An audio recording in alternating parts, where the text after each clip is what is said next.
ആദ്യത്തെ സംശയം എന്താ വെച്ചാൽ ശ്രദ്ധ പറഞ്ഞല്ലോ ഇപ്പോൾ എക്സ്റ്റൻഷന്റെ കാര്യം. അപ്പോൾ ക്യാപ്റ്റിവിറ്റിയിൽ ഇപ്പോൾ ഒരു ജെൻഡർ മാത്രമുള്ള എക്സ്റ്റിങ്ക്റ്റ് ആവാൻ പോകുന്ന സ്പീഷീസ് ഉണ്ട്.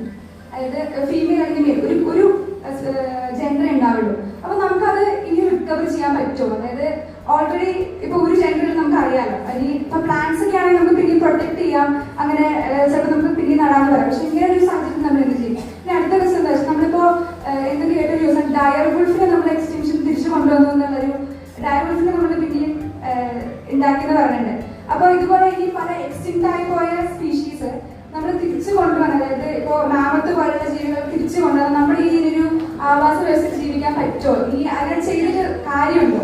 പിന്നെ അടുത്ത ചോദ്യം, നമ്മളിപ്പോ എല്ലാവരും കേട്ടൊരു ന്യൂസാണ്, നവ്യ നായർ ഈ മുല്ലപ്പൂ കൊണ്ടുപോയപ്പോൾ ഉണ്ടായിരുന്ന ഒരു ഇൻസിഡന്റ് ഉണ്ടായത്. അതുപോലെ ഇന്ത്യയിലോട്ട് നമുക്ക് കൊണ്ടുവരാൻ പറ്റാത്ത ഇൻവേസീവ് ആയ സ്പീഷീസ് അങ്ങനെ എന്തെങ്കിലും റെഗുലേഷൻസ് ഉണ്ടോ?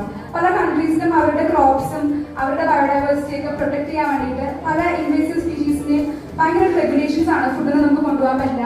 അതുകൊണ്ട് നമ്മുടെ ഇന്ത്യൻ